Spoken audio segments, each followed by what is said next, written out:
Esse vídeo é a segunda parte do curso de formação de Bike Anjo ministrado aqui em Salvador. Quem está começando a assistir esse vídeo agora, eu recomendo voltar e ver o primeiro vídeo antes, porque a sequência eu acho que é importante nesse caso, tá? Vamos começar aqui agora falando sobre o planejamento de rotas. Eu acho que o principal, quando você se coloca no papel de Bike Anjo e vai planejar uma rota, é pensar que essa rota está sendo planejada para uma outra pessoa ou para um outro grupo. Então, você pode estar planejando uma rota para uma pessoa que ele perguntou como é que ela chega de casa para o trabalho, ou você pode estar planejando uma rota para que você vá guiar um grupo num passeio.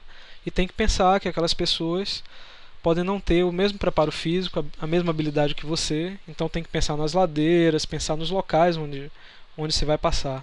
Tendo isso em mente, eu recomendo começar dando uma olhada na questão do tempo, mas não é para olhar só se está chovendo, se está fazendo sol, é bom dar uma olhada também no vento. Aqui em Salvador a gente tem a orla da cidade, que quando essas rajadas de vento passam de 20 km por hora, já é o momento de você pensar em roteiros que não passem por lá, porque esse vento pode derrubar um ciclista iniciante, ou se não derrubar, pode tornar a pedalada desconfortável, a pessoa pode ter que fazer muito esforço para pedalar contra esse vento. E é muito pior quando a rajada é forte. O vento forte é ruim, mas quando é o vento constante, menos mal. Quando é aquele vento que a gente chama de rajada, né? O vento que ele lhe empurra e para, é muito pior. A bicicleta às vezes sai do lugar e volta, né? Você fica zigue-zagueando, né? Por causa do vento. Isso é bastante perigoso. Então, passou de 20 km por hora as rajadas, é bom já ficar em alerta. Evitar os horários de pico, né? Porque você nesse momento aí precisa trafegar entre os carros, porque muitas vezes você não consegue ir pelo bordo da pista porque os carros não deixam passar por ali, fecham o caminho realmente. E entre os carros você tem que estar com a atenção triplicada e andando bem mais devagar, porque um carro desse pode começar a se movimentar e não está vendo o ciclista, você também pode estar muito em cima e ele pode lhe espremer contra outro carro. Tem a questão dos motociclistas que passam aí também nos corredores. Então, se a gente vai mudar, vai passar pelo fundo de um carro e mudar de caminho, passar pelo lado dele, tem que ver de repente se não está vindo um motociclista ali. Então, é um pouco chato ter que desprender toda essa atenção. Então, se puder sair um pouco antes do horário de pico, melhor. Até porque de bicicleta, quando você chega no seu destino, é interessante ter um tempo para passar no banheiro, limpar o suor, tomar suas providências, né, para de repente mudar de camisa, tá, para estar com a aparência que você quer estar, que você precisa estar naquele ambiente para onde você foi. Imaginemos que você vai para um trabalho, então é interessante dar uma passadinha no banheiro. Mais um motivo até para você ir mais cedo, né, fazer seu pedal mais cedo. Se você tem dois caminhos para chegar no mesmo lugar, um caminho vai pegar uma avenida movimentada, que é o vermelho aí, e o outro vai pegar uma rua secundária, uma rua onde os carros andam mais devagar, tem quebra-molas ou lombadas. Pode ser até um pouco mais chato ter que andar devagar nessa rua, mas é mais seguro. Então a gente vai prezar sempre aí pela segurança no momento de traçar um roteiro e tentar dar prioridade às vias secundárias e mais internas. Aqui no exemplo eu saio do Imbuí aqui, para quem conhece Salvador, do Bom Preço, e vou até o centro de convenções, e eu opto ir pelo fim de linha da Boca do Rio, tá? É mais seguro do que pegar a orla passando pela frente do Aeroclube, nesse exemplo, tá? Evitar viadutos, principalmente quando você estiver em grupo, porque o viaduto ele é um ponto onde você fica, vamos colocar entre aspas, preso ali, não tem para onde correr se um carro lhe apertar. E eu diria que o risco maior é o guarda-corpo, que normalmente ele não foi planejado para o ciclista, então ele é muito baixo. Se o ciclista encostar muito nele e se desequilibrar, ele pode cair do viaduto na via que está embaixo, e a altura pode variar aí, mas normalmente é bem alto para uma queda desse tipo. Tá? Então, se tiver que passar em cima de um viaduto, é avaliar realmente esse risco, assumir esse risco, mas de preferência buscar outros caminhos. Avaliar também se não tem alternativas para os túneis, porque quando você passa num túnel, o que acontece com você e com o motorista é muito parecido. Você fica sem enxergar direito assim que você entra no túnel, até a sua visão se acostumar. Se você tiver de óculos escuros na bicicleta, muito pior, porque às vezes você se distrai, entra no túnel de óculos escuros e aí é rezar, porque você não vai se preocupando com os carros, preocupado porque você não está enxergando direito, você não vai ter ação de tirar aquele óculos, guardar, vai acabar se atrapalhando. Então, nesse caso, se acontecer, é puxar o óculos um pouquinho para baixo no nariz e tentar enxergar ali por cima. Outra coisa também é assim, se você planeja passar por um túnel, parar antes, ligar a iluminação da bicicleta para passar no túnel com a luz acesa. Se possível, escolher um outro caminho. Lembrando que nem todo túnel tem uma forma de você passar pela passagem de pedestre, não tem passagem de bicicleta, alguns túneis não tem mesmo, ou quando tem às vezes está obstruída, está comprometida porque está suja ou porque está em obra. Então você tem que ir pela via compartilhando com os carros, lembrando que o maior risco aí é o motorista não lhe ver ao entrar no túnel, tá? Você também pode não ver um carro parado, se tiver um engarrafamento dentro do túnel, assim que você entra.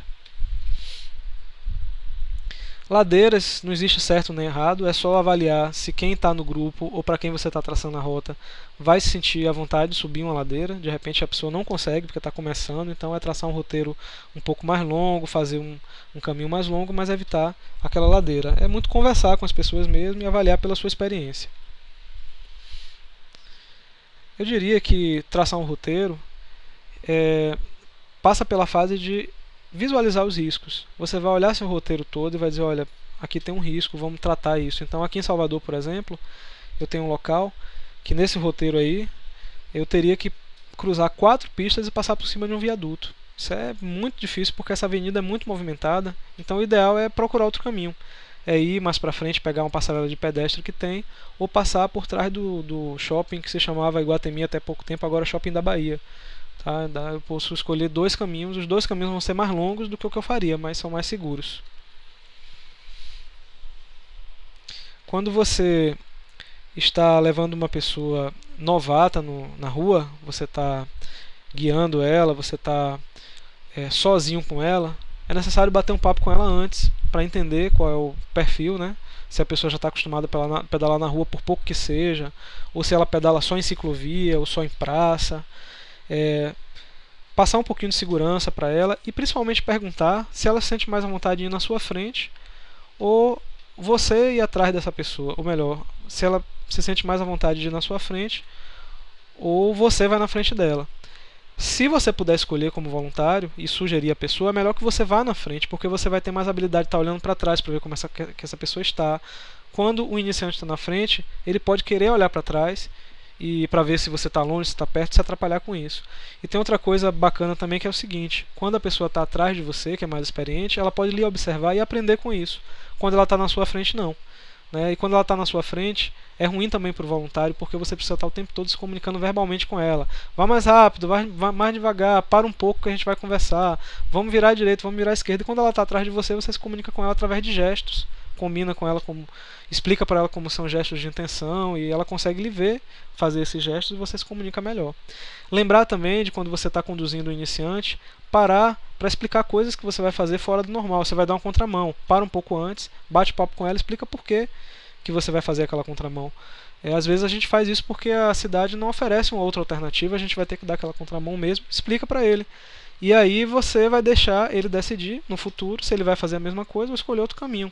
Quando você não explica, ele pode ou não perceber, ou achar que está tudo certo, ou de repente ficar até chateado, achando que você está ensinando ele uma coisa errada e não falar nada, mas ficar chateado. Então é sempre pensar nas coisas que você pode ir parando para passar a experiência para essa pessoa, lembrando que ele está ali para aprender mesmo, então não tem que ter pressa.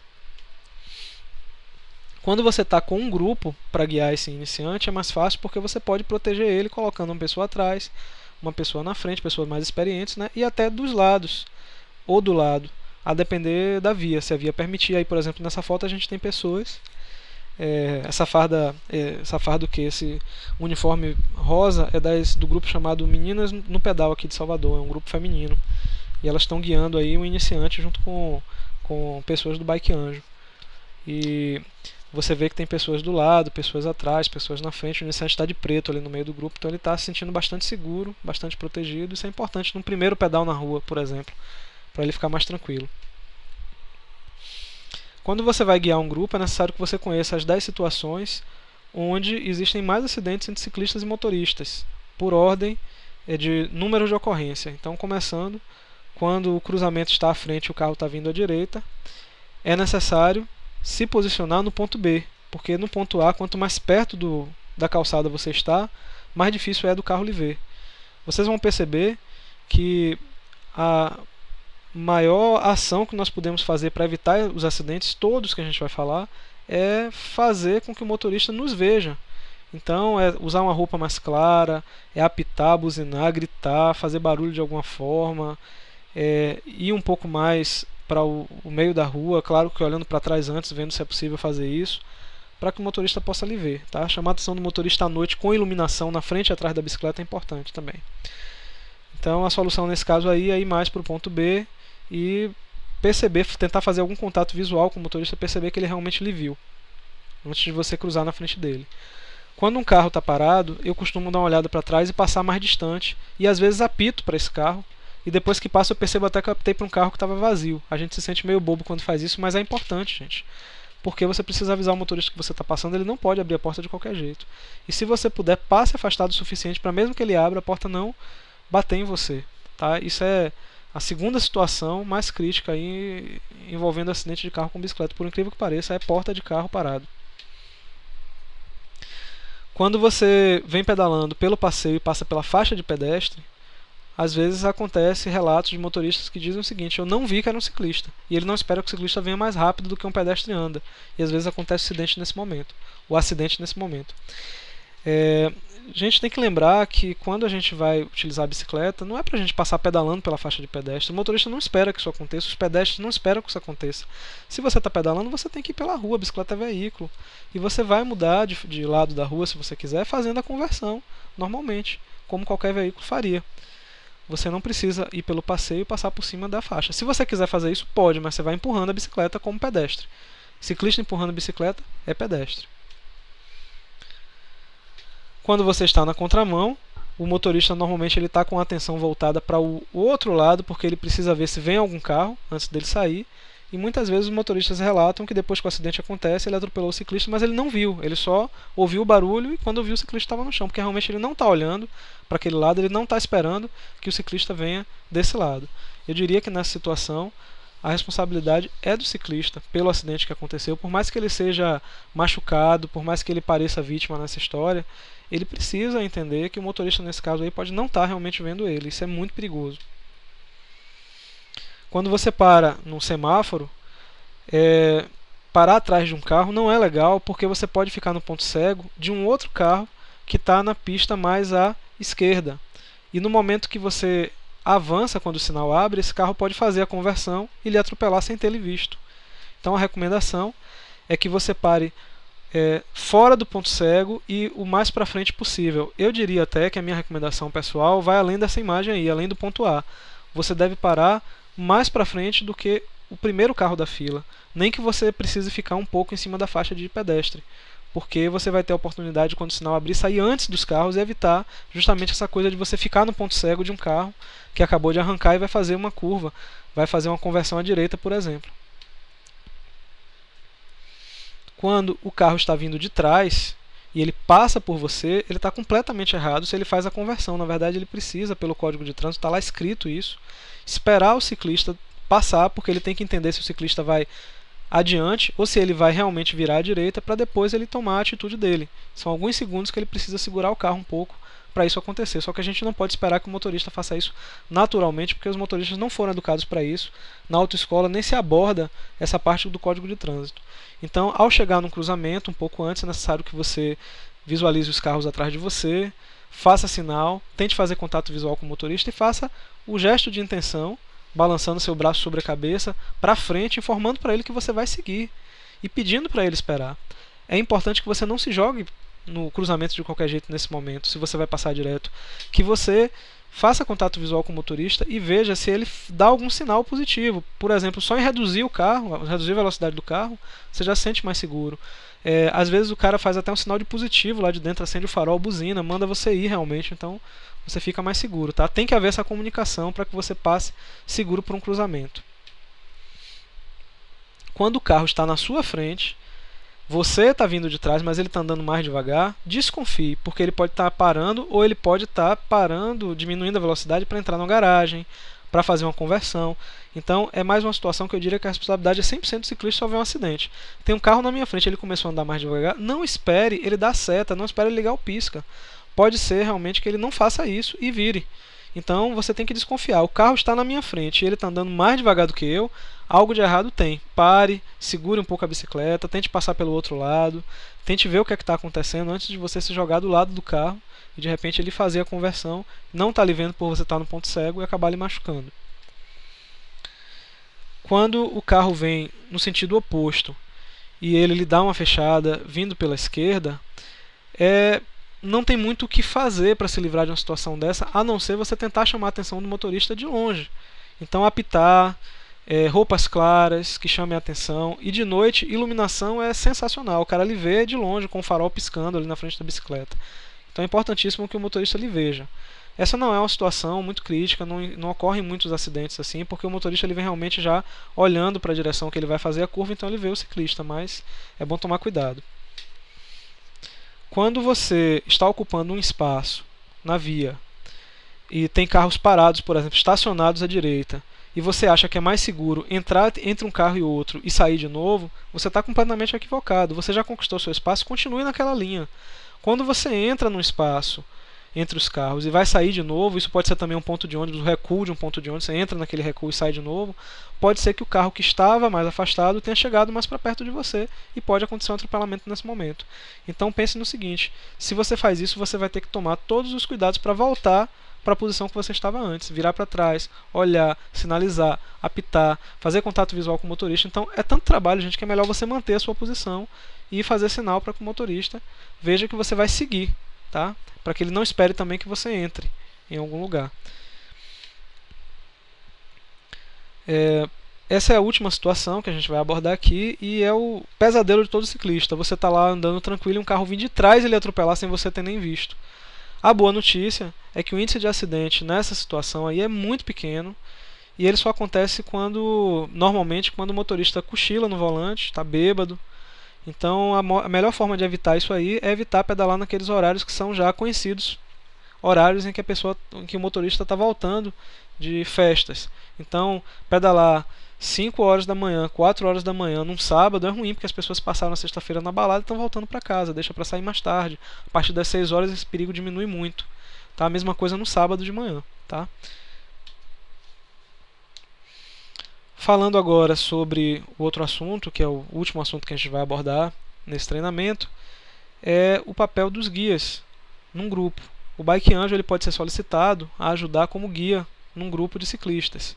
Tem grupos que estão começando aí todos os dias, tem empresas que querem fazer eventos e elas podem chamar o Bike Anjo para fazer esse trabalho de monitor. Em algumas cidades é chamado de monitor, outras cidades são chamadas de guia.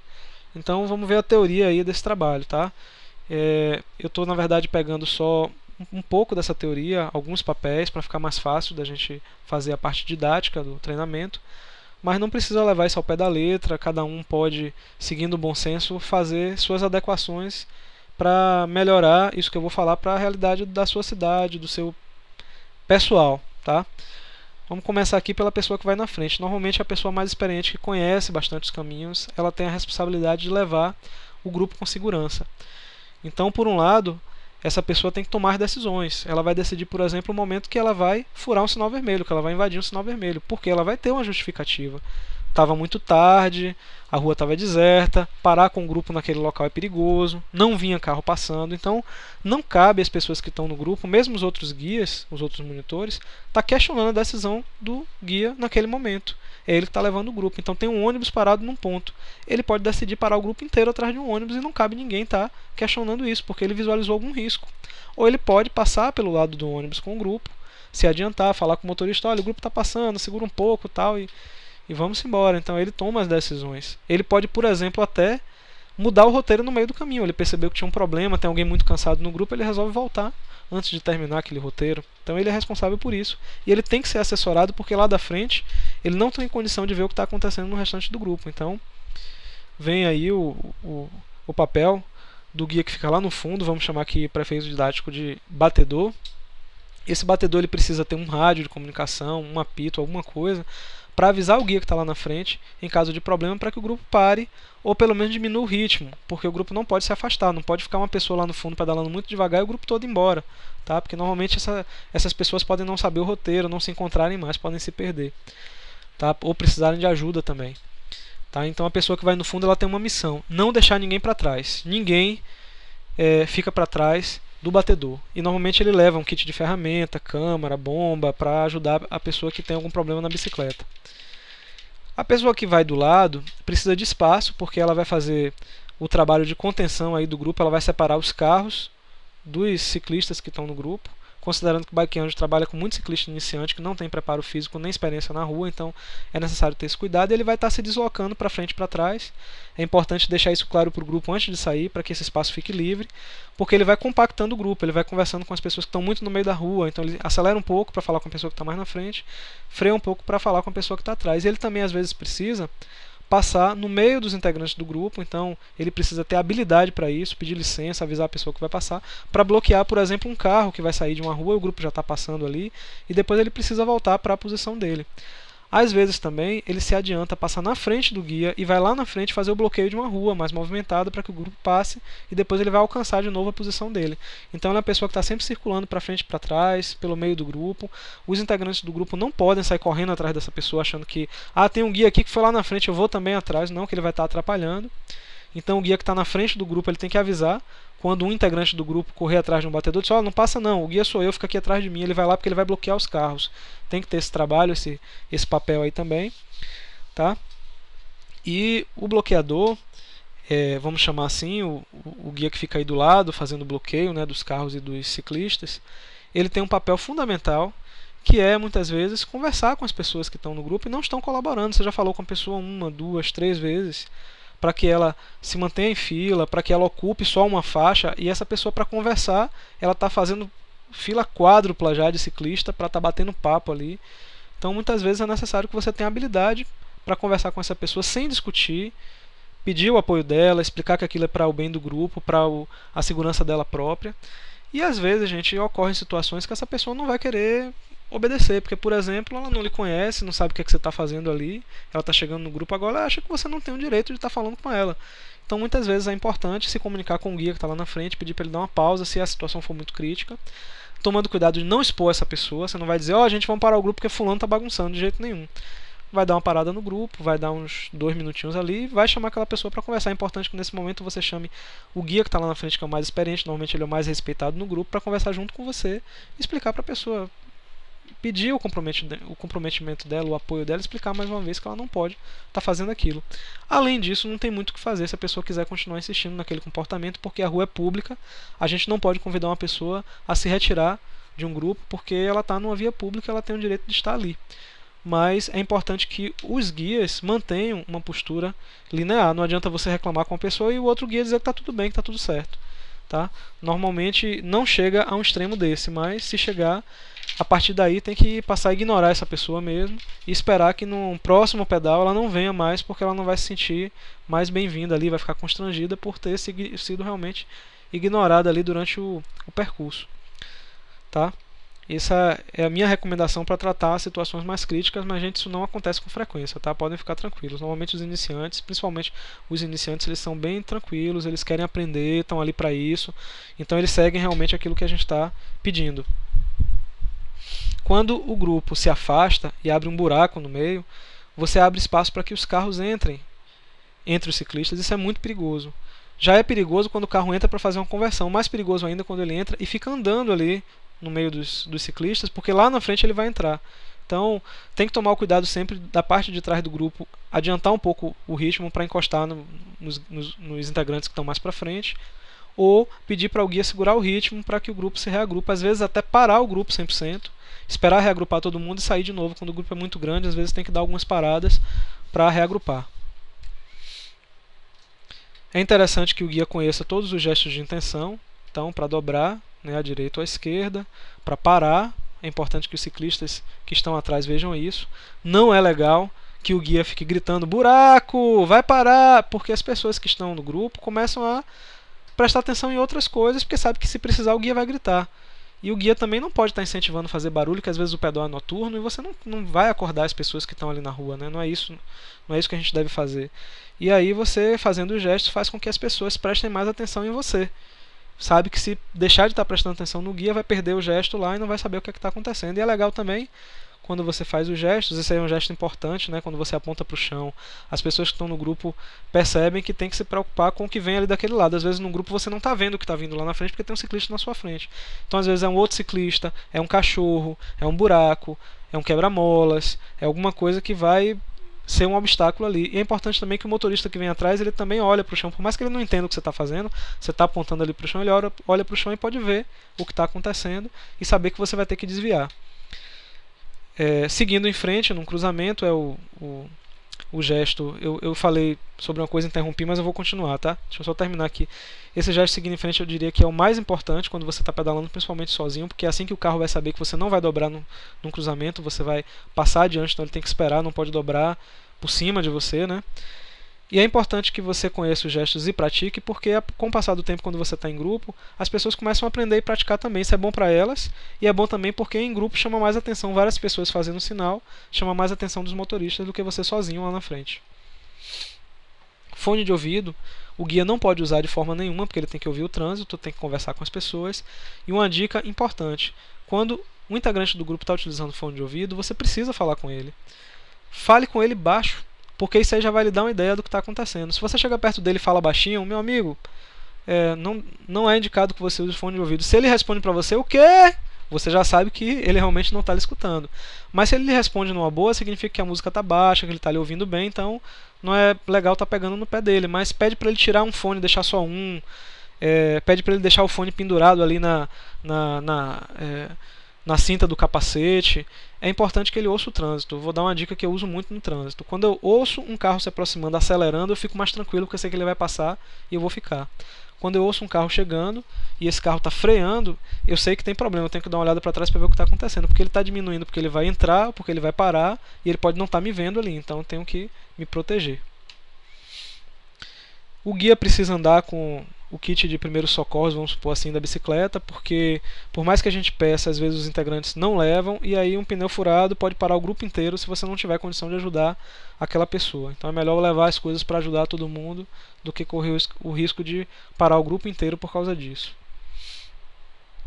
Quando a gente está andando em ciclovias ou ciclofaixa, antes de sair, orientar todo o pessoal. Se o grupo for grande, divide esse trabalho entre os guias.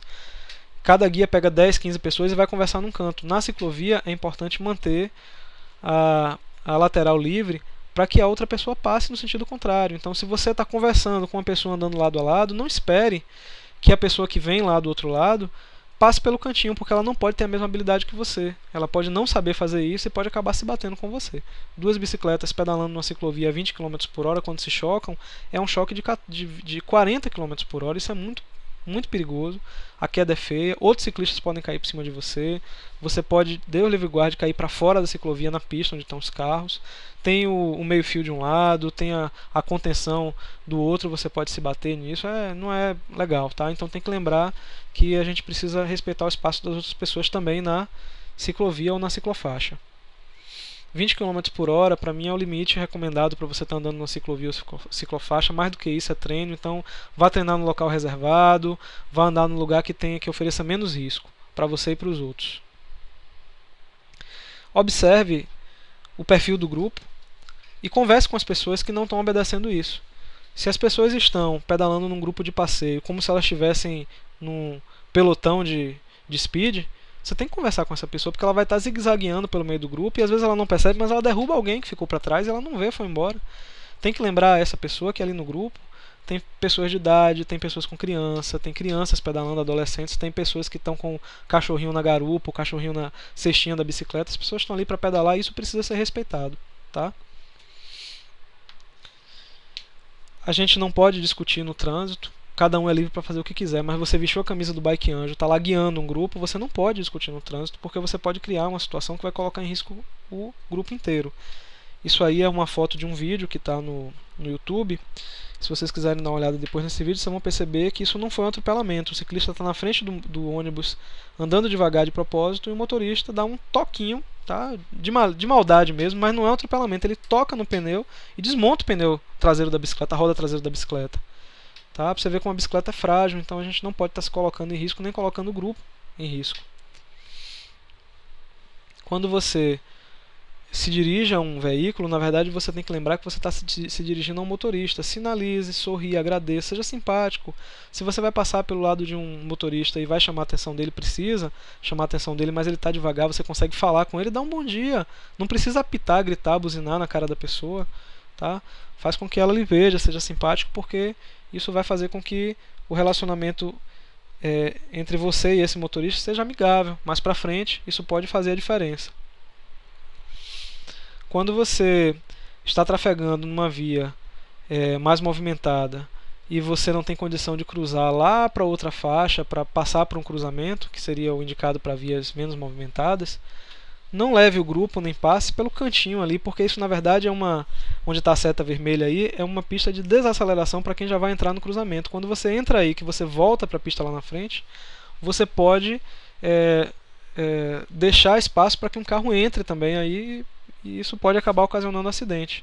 Se mantenha na linha entre a última via da pista principal e essa pista de desaceleração. Pode parecer mais perigoso fazer isso, mas não é se você fizer da maneira correta. Você vai sinalizar, olhar para trás, fazer contato visual com o motorista. Quando você perceber que esse motorista segurou o carro, aí sim você vai, na verdade ele vai até lhe protegendo.